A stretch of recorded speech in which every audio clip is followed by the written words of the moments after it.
I'm John Strum, and this is Real Talk MS.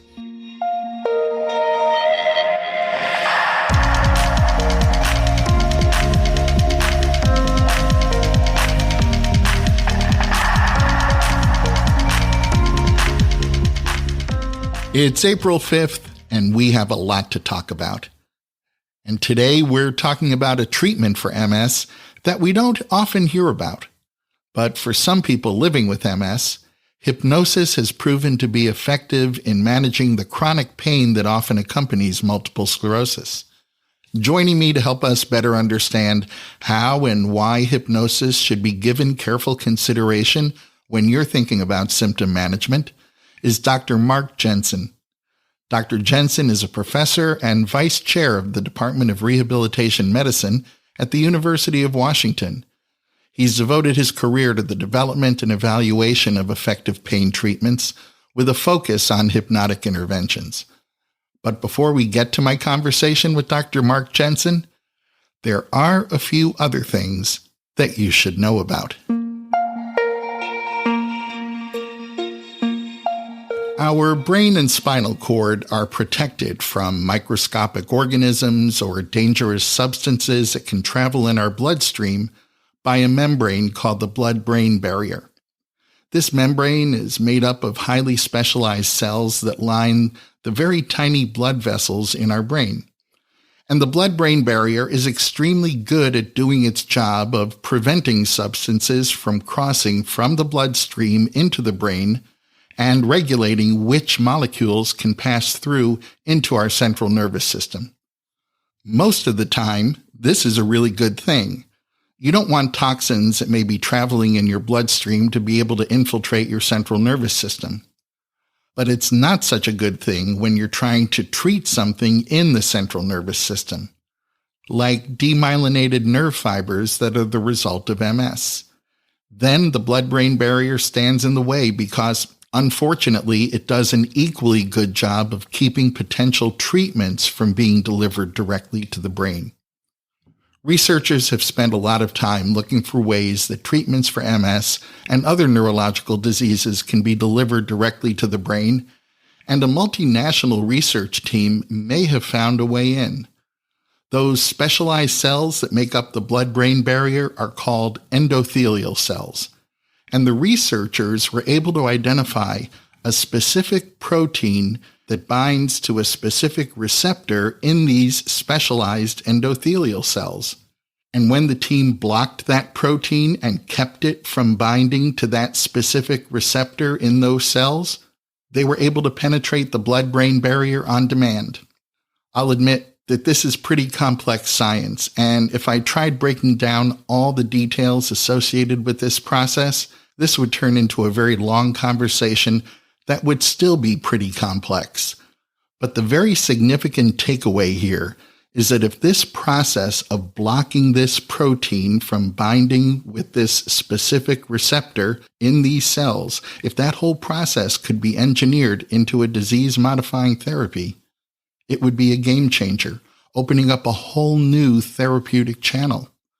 For the first time, MS therapies could be delivered directly to the brain, which is exactly where they need to be doing their work. Now, this is still a very big if. This research was done using mice, and as I often remind you, there's a very big difference between a mouse brain and a human brain. But it's going to be exciting to see this research expand and evolve to determine whether the same outcomes can be achieved in humans. Now, if you'd like to review the details of this study, you'll find a link in today's show notes. Many of you have heard me talk about my late wife Jean's battle with progressive MS. Unfortunately, she was given a set of profoundly disabling symptoms that progressed rapidly and aggressively. There was no treatment for progressive MS at the time, and only a handful of treatments for relapsing MS, and they really didn't seem to help her at all. Now, there was one exception to all of this, and that was a treatment called Novantron. Novantron is administered by a monthly infusion, and it turned out to be the only therapy that stopped Jean's disease progression. There was no question that she even improved a bit. Unfortunately, the downside of Novantron, and it's a significant downside, is that over time, it becomes toxic in your body. That means the amount of Novantron you can be given in your lifetime has to be strictly limited. So when Jean was prescribed Novantron, she could only take it for 11 months. No exceptions, hard stop. Not long after being taken off Novantron, we saw Jean's MS symptoms begin to worsen again. And keep in mind that when she came off Novantron, there wasn't any other disease-modifying therapy available to help her. Well, the results of a 10-year study in France indicate that initial treatment with Novantron for a period of just 3 to 6 months, followed by switching to a maintenance therapy with another DMT, led to fewer relapses and improved disability among people with highly active relapsing-remitting MS. Their EDSS scores, the standard method neurologists use to quantify disability and track MS progression, those scores were actually lowered over this 10-year period. This study involved 100 people, 78 women and 22 men with highly active relapsing-remitting MS. 75 of the study participants received a monthly infusion of Novantron for 3 months. The other 25 study participants received monthly infusions of Novantron for 6 months. After receiving this initial treatment with Novantron, all of the participants continued on other disease-modifying therapies. At the end of 1 year, the study participants' average annual relapse rate decreased from 2.8 relapses to 0.4 relapses per year. Nearly 3 out of 4 study participants were completely relapse-free in that first year, and average EDSS scores improved significantly. 85% of the study participants had no new lesions in that first year, and these improvements were mostly sustained over the entire 10-year study. At the end of 10 years, the average relapse rate had declined to 0.2 relapses per year, and about a quarter of the study participants hadn't had a single relapse since their Novantron treatment 10 years earlier. And remember, these study participants had been diagnosed with highly active relapsing-remitting MS. The results of this study certainly make the case for early, short-term, initial treatment with a high-efficacy drug like Novantron. We'll be sure to keep you posted on future developments. And if you'd like to review the details of this study, you'll find a link in today's show notes. The MS Society of Canada announced that it was funding 66 new research projects designed to accelerate our understanding of multiple sclerosis and improve care for people living with MS. The projects range from research into how age-related changes in the microbiome affect progressive MS, the incidence and prevalence of mental illness during pregnancy or following childbirth, a new adaptive robotics rehabilitation approach to improving upper limb function, developing an MRI approach to assess myelin damage and MS progression, the economic burden of MS in Canada, and many, many more.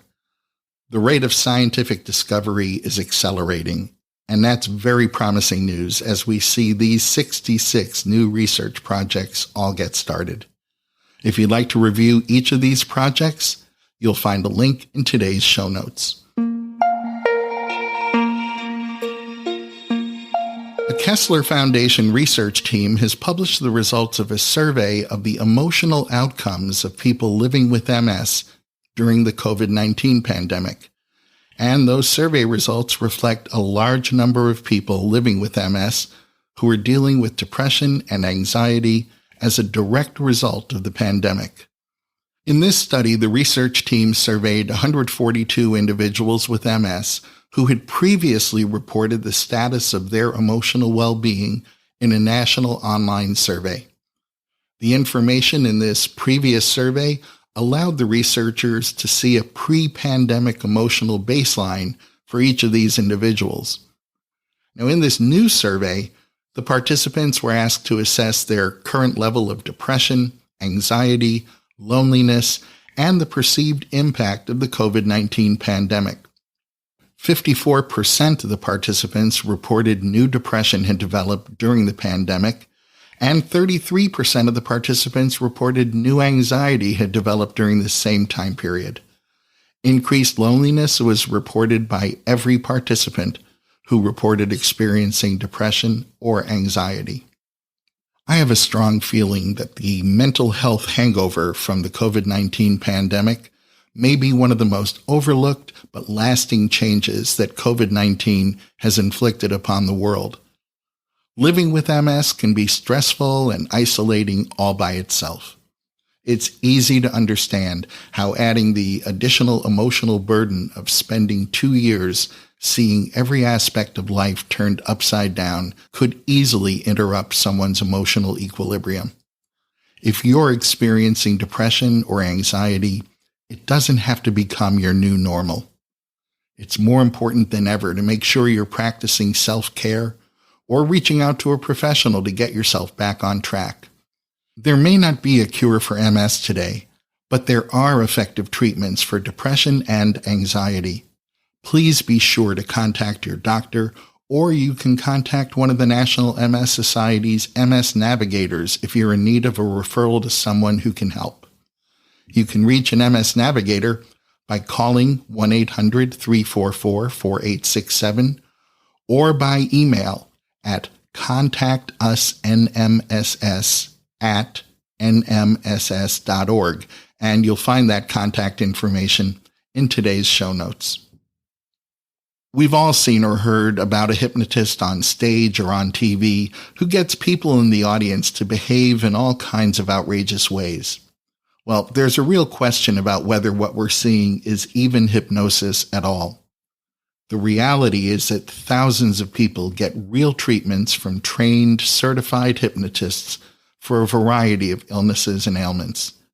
Research has shown that hypnosis is an effective treatment for managing chronic pain, including the chronic pain associated with MS. And my guest, Dr. Mark Jensen, has devoted his career to developing effective treatments for pain with a focus on hypnotic interventions. In a moment, we'll meet my guest, Dr. Mark Jensen. When you think of hypnosis, the first thing that may come to mind is a stage performer having a member of the audience strut across the stage, squawking like a chicken.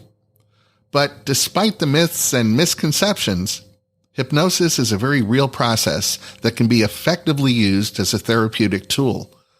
Joining me to talk about hypnosis and MS is Dr. Mark Jensen, a professor and vice chair of the Department of Rehabilitation Medicine at the University of Washington. Dr. Jensen has devoted his career to the development and evaluation of effective pain treatments with a focus on hypnotic interventions. Welcome to the podcast, Dr. Jensen. Happy to be here. Thanks, John. Can you get us started with a definition of what hypnosis is and how it works? I view hypnosis really as basically coming down to two parts. That is a first part in which you either recognize that you're in a state of openness to suggestion or do something to encourage that state where you are able to respond to helpful suggestions. Often that is, it comes about by a person focusing their attention very much on one thing. But there are a number of ways to get into that state. Once a person either is in that state or recognizes they're in that state, you then introduce suggestions to help a person achieve their goals. And the suggestions can come from the outside, from a clinician, or from the inside, from the person themselves, in which you suggest some change in how a person feels, how they respond, their behavior. And the end result of this, for those who respond, is that the person then has a change in how they automatically respond to things. They will feel more comfortable if pain is the issue. They will eat in ways that are more healthy if eating is the issue. They might become a non-smoker if smoking is the issue. So it's a way to get at our automatic behaviors, to essentially reprogram ourselves. And let's tackle the second part of that question. How does hypnosis work? Well, we do research to understand that question, and it's very exciting research. It's funded by the National Institutes of Health, and we're looking at what hypnosis does to brain activity and how that's linked to the person being open to suggestion. And as it turns out, the things that we invite people to do to get their brain and mind and body in a state that's open has very specific effects on brain activity. It slows the brain down. And brain waves emerge that are associated with this focused attention and ability to remember and change things in the brain. There's also some evidence to suggest that when you use hypnosis, it decreases activity in the frontal parts of the brain that worry, that try to control things. So you're basically saying to the brain, you know what, let go, let's learn something new. And when the brain is ready to do that, it then can absorb ideas. If they're helpful ideas, the person will change for the better. If they're not helpful ideas, they'll change for the worse. So part of what clinical hypnosis is working with a clinician who has your best interest at heart, rather than a cult leader, for example, who might be suggesting stuff that's not so good for you. Who's most likely to benefit from hypnosis? And is there anyone who should avoid seeking treatment by hypnosis? So my experience is that people vary in response. Some people, it can take just a session or two and they get it. Some people, it takes 8 or more sessions, but virtually everybody, in my experience, can benefit some way from hypnosis. The difference is how much they benefit, not whether they benefit. The problems with hypnosis arise when you get the wrong clinician, a clinician who isn't trained or who doesn't have the client's best interest at heart. So a hypnosis should only be used by clinicians who are trained to treat the condition without hypnosis. So psychologists can use hypnosis to treat depression. Dentists can use hypnosis to help a person manage dental anxiety or pain. But if somebody is just has a high school degree and isn't trained to treat, they aren't a licensed healthcare provider and trained to treat a condition, they shouldn't just learn to use hypnosis to treat, dental anxiety, for example, because they're not an expert in that issue. So it's not so much not the person who shouldn't be using hypnosis, but the clinicians who shouldn't be using hypnosis. When you get a clinician who's trained with virtually any patient, the patient can benefit, in my experience. Tell us what happens in a typical hypnotherapy session. So a typical hypnosis therapy session varies from clinician to clinician because just like, what's in a typical therapy session, right? But the way that I do it is I usually spend about an hour with my patients and maybe the first 15 minutes talk about how things went with the hypnosis practice, what they would like, what their goal is for today's hypnosis session, how they want to change. And then we usually do about a 20-minute hypnosis session proper, which is consistent with what I described earlier about what hypnosis is. And then following that, do essentially a debrief to talk about how was that experience, what was useful, what was less useful, and maybe talk about how the person can practice their self-hypnosis for the following week. I want to circle back to self-hypnosis in just a moment or two, but I'm curious, Sure. How many sessions does it typically take before someone sees results? Right. So I've had patients who see results immediately, one session. I've had patients who've had, 4 or 8 sessions. They go, well, you know what? Not so much for me. So it varies from person to person. And that's one of the fascinating things about hypnosis is the variability in outcome. But typically I see patients for 4 sessions and then evaluate at that point, are we good or do we want another 4? And the majority of patients after 4 get it. They learn it and they can then go on and practice self-hypnosis to get better and better and better. One of the interesting things about hypnosis is that the outcomes continue to improve often after treatment because the person is practicing. But other patients would go, I feel like I'm just getting started. Let's do another 4 to really nail this down. So I usually do 4 to 8 sessions. Your research has shown that hypnosis can be an effective option for managing chronic pain. What types of pain problems are most responsive to hypnosis?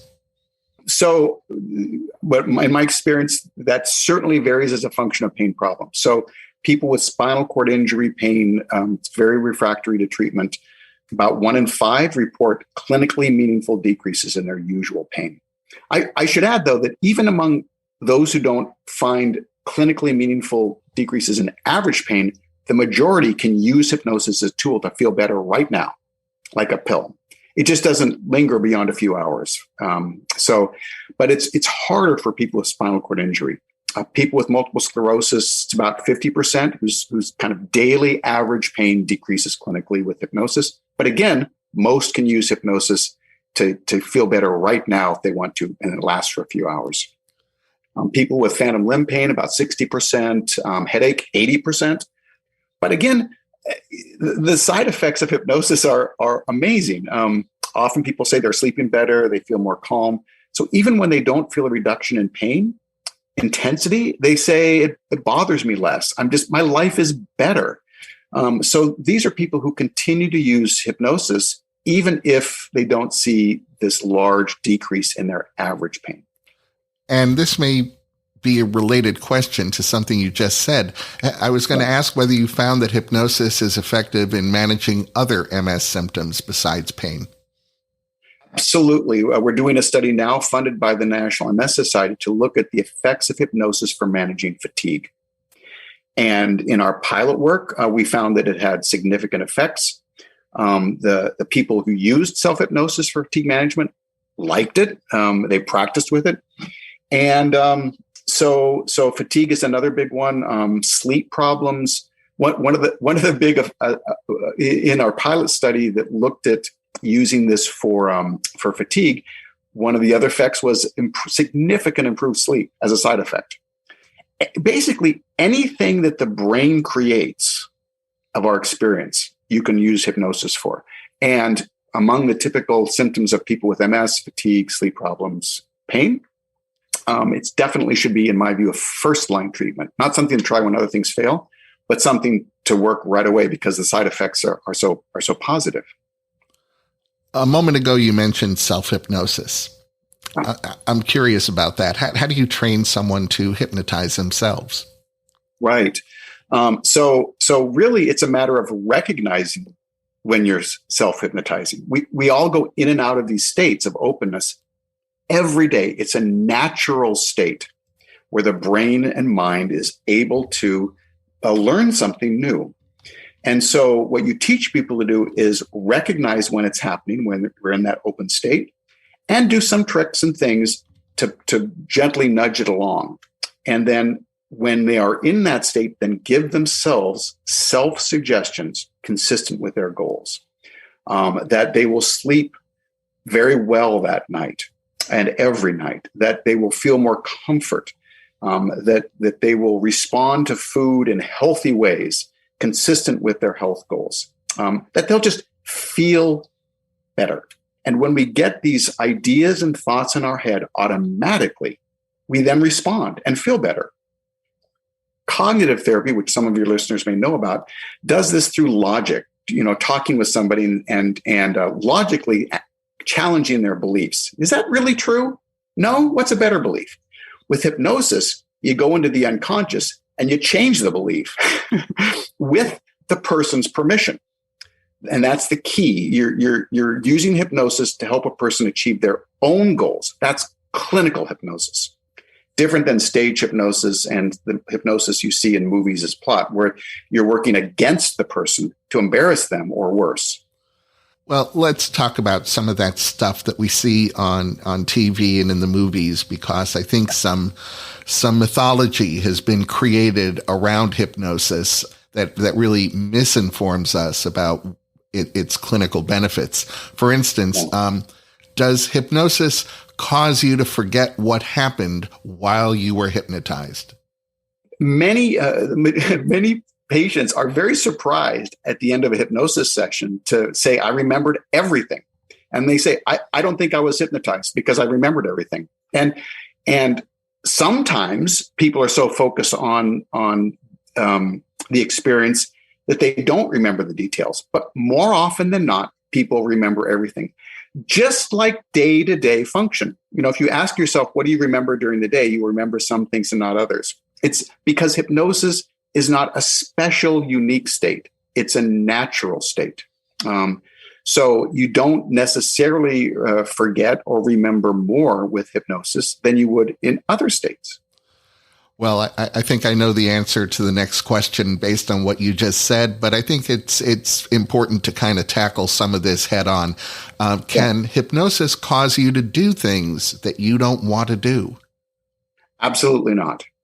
Hypnosis can be used to make things easier, to do things easier that you want to do. But if you do not want to do something, you can't be made to do it with hypnosis. So this gets back to the stage thing where, the stage hypnotists pick people who have a personality that like to act out. And so the people that are doing the things on the stage are doing things consistent with what they would like to do. And so, no, you can't make someone do something with hypnosis that they wouldn't otherwise want to do.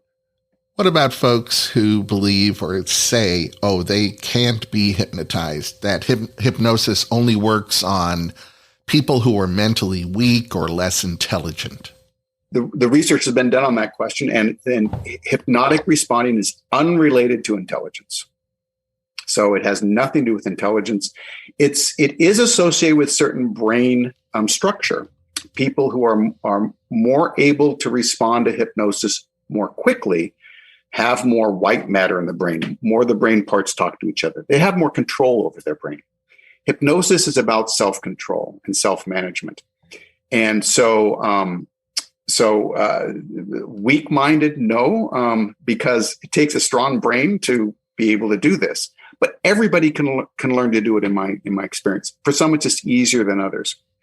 I like to view hypnotic ability as like a talent. Some people are just really good at it and can pick it up right away. Mozart was pretty good at piano. He picked it up pretty quickly. Others take longer. But everybody can learn. How can someone go about finding a hypnosis therapist, and what questions should they be asking to make sure they found the right person and not one of these folks who have not been trained as healthcare professionals? Right, and who can legally in many states put out a shingle and say, I'm a hypnotherapist. So first of all, they shouldn't be a hypnotherapist first and foremost. They should be a clinical psychologist, a physician, a social worker, a dentist. So they should be a licensed healthcare provider. So the first question is, are you a licensed healthcare provider? They should be able to treat your condition even without hypnosis, licensed to do so. Then the question is, do they have training in hypnosis over and above that basic clinical training? And there are societies in the country who do that training. The American Society of Clinical Hypnosis, the Society of Clinical and Experimental Hypnosis. And you can go to the American Society of Clinical Hypnosis website and search for people in your state who have been trained and know how to do this. The problem is, of course, at this point, it's precious few. So I've been working with some colleagues to develop a way to do this digitally. And we're developing something which we hope to get out in the months ahead. So I'll make a plug if I could. Please do. Okay, great. So anyone interested in learning more about that, especially as we develop it, feel free to go to the website hypnoscientific.com at hypnoscientific.com. And you can put your email in there. And then over the months, as we develop this more, we'll be getting in touch with you to let you know about it. But the idea here is that anybody can then use a digital version of this with their phone to be able to get the experience, because the need is so much greater than the availability of clinicians. Well, I'm pretty confident that you've given my listeners some new things to consider when they're thinking about their symptom management. Tell me, what would you say to those people who may still be feeling a little reluctant to try hypnosis, or maybe they're feeling skeptical about whether hypnosis can work for them? Yeah. So I'd first say that's a healthy thing to have. Be reluctant, be skeptical. There are people who claim to use hypnosis out there who are potentially do you harm. These are the people who are not healthcare trained professionals. So don't go to them. And then, if you're skeptical, maybe hypnosis won't work for you. You may be absolutely right. Maybe it won't. At the same time, maybe it will. So if you're someone who wants to hurt less or feel less fatigued, feel more energy, if you're somebody who wants to sleep better, to change your health habits in a way that's easier, my recommendation is give it a go. Find a person who's trained and experienced and a licensed healthcare provider. Have one session. And you may be surprised at how well you respond and how much better your life is because of it. Or you may go, yep, this didn't work for me. But the side effect profile of this treatment is really good. So I think it should be a first-line treatment for everything, for every condition virtually. So my suggestion is be skeptical and do it anyway. Well, Dr. Mark Jensen, thank you for all you do to improve the quality of life for people who are living with MS. And thanks for talking with me today. You're very welcome. Thanks for having me, John. Really appreciate it. That's going to wrap up this episode of Real Talk MS. Real Talk MS is powered by the National MS Society. And you can share this episode of the podcast by letting your friends or family members know that all they have to do is point their web browser at realtalkms.com/240. You'll find that link in today's show notes so you can easily copy and paste it right into an email or text. If you have a minute, I hope you'll visit the Apple App Store or the Google Play Store and download the free Real Talk MS app for your iOS or Android smartphone or tablet. It's the best way for us to stay connected. The app will automatically download the latest episode of Real Talk MS. You'll be able to access any of our past episodes. You'll be able to save your favorite episodes, and it's a great way for me to share bonus content with you. The app is free, so I hope you'll download it today. I'm John Strum. Thanks for listening. Stay safe and make healthy choices.